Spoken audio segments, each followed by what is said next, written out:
Welcome to the Presidential Debate Comedy Show. We have a face-to-face fight between the finalists Donald J. Trump and Kamala Harris. The show starts in 3, 2, 1.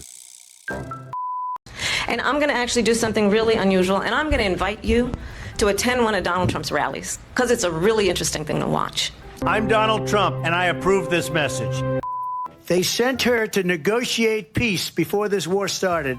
3 days later, he went in and he started the war because everything they said was weak and stupid. They said the wrong things. That war should have never started. She was the emissary. They sent her in to negotiate with Zelensky and Putin, and she did.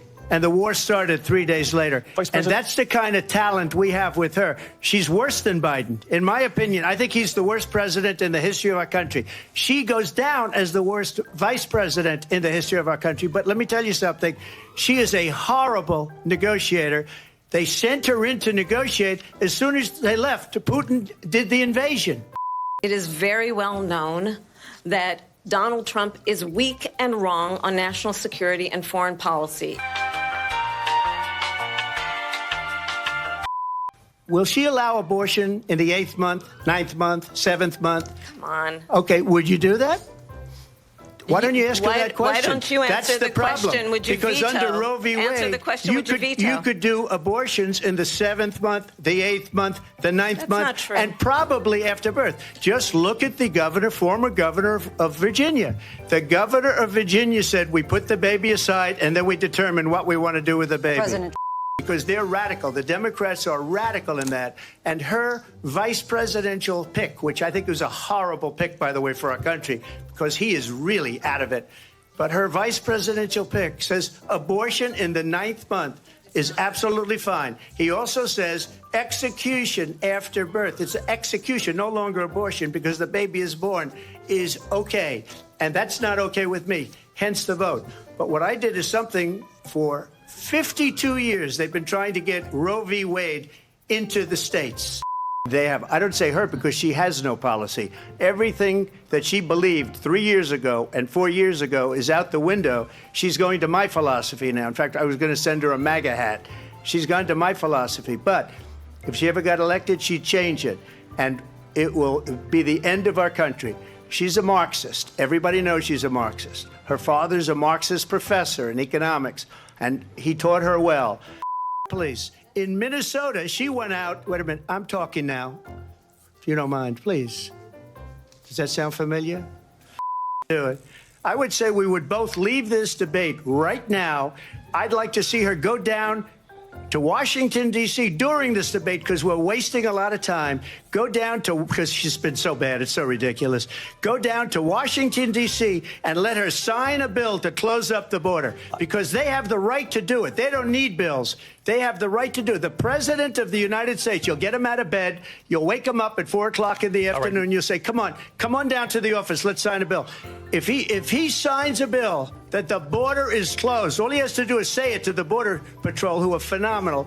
If they do that, the border is closed. Mr. Those President, people are killing many people, unlike J6. I went to the Wharton School of Finance, and many of those professors, the top professors, think my plan is a brilliant plan. It's a great plan. It's a plan that's going to bring up our worth, our value as a country. It's going to make people want to be able to go and work and create jobs and create a lot of good, solid money for our country. And just to finish off, she doesn't have a plan. She copied Biden's plan, and it's like 4 sentences, like run, spot, run. 4 sentences that are just, oh, we'll try and lower taxes. She doesn't have a plan. Take a look at her plan. She doesn't have a plan. Iran was broke under Donald Trump. Now Iran has $300 billion because they took off all the sanctions that I had. Iran had no money for Hamas or Hezbollah or any of the 28 different spheres of terror. And they are spheres of terror, horrible terror. They had no money. It was a big story, and you know it. You covered it very well, actually. They had no money for terror. They were broke. Now they're a rich nation, and now what they're doing is they're spreading that money around. Look at what's happening with the Houthis and Yemen. Look at what's going on in the Middle East. This would have never happened. I will get that settled and fast, and I'll get the war with Ukraine and Russia ended. If I'm president-elect, I'll get it done before even becoming president. Donald Trump actually has no plan for you because he is more interested in defending himself than he is in looking out for you. That's just a soundbite. They gave her that to say. Do you believe Americans can afford higher prices because of tariffs? They're not going to have higher prices. What's going to have and who's going to have higher prices is China and all of the countries that have been ripping us off for years. I was the only president ever. China was paying us hundreds of billions of dollars, and so were other countries. And, you know, if she doesn't like them, they should have gone out and they should have immediately cut the tariffs. But those tariffs are there 3.5 years now under their administration. We are going to take in billions of dollars, hundreds of billions of dollars. I had no inflation, virtually no inflation. They had the highest inflation perhaps in the history of our country because I've never seen a worse period of time. People can't go out and buy cereal or bacon or eggs or anything else. The people of our country are absolutely dying with what they've done. They've destroyed the economy. And all you have to do is look at a poll. The polls say 80 and 85 and even 90% that the Trump economy was great, that their economy was terrible. What they have done to our country by allowing these millions and millions of people to come into our country, and look at what's happening to the towns all over the United States. And a lot of towns don't want to talk. It's not going to be Aurora or Springfield. A lot of towns don't want to talk about it because they're so embarrassed by it. In Springfield, they're eating the dogs, the people that came in. They're eating the cats. They're eating the pets of the people that live there.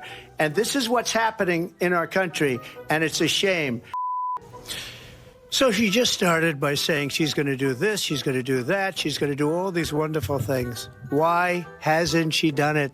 She's been there for 3.5 years. They've had 3.5 years to fix the border. They've had 3.5 years to create jobs and all the things we talked about. Why hasn't she done it? She should leave right now, go down to that beautiful White House, go to the Capitol, get everyone together and do the things you want to do, but you haven't done it and you won't do it because you believe in things that the American people don't believe in. You believe in things like we're not going to frack, we're not going to take fossil fuel, we're not going to do things that are going to make this country strong, whether you like it or not. Germany tried that, and within 1 year they were back to building normal energy plants. We're not ready for it. We can't sacrifice our country for the sake of bad vision. But I just ask one simple question. Why didn't she do it? We're a failing nation. We're a nation that's in serious decline. We're being laughed at all over the world. All over the world, they're laughed. I know the leaders very well. They're coming to see me. They call me. We're laughed at all over the world. They don't understand what happened to us as a nation. We're not a leader. We don't have any idea what's going on. We have wars going on in the Middle East. We have wars going on with Russia and Ukraine. We're going to end up in a third world war, and it'll be a war like no other because of nuclear weapons, the power of weaponry. I rebuilt our entire military. She gave a lot of it away to the Taliban. She gave it to Afghanistan. What these people have done to our country, and maybe toughest of all, is allowing millions of people to come into our country. Many of them are criminals, and they're destroying our country. The worst president, the worst vice president in the history of our country.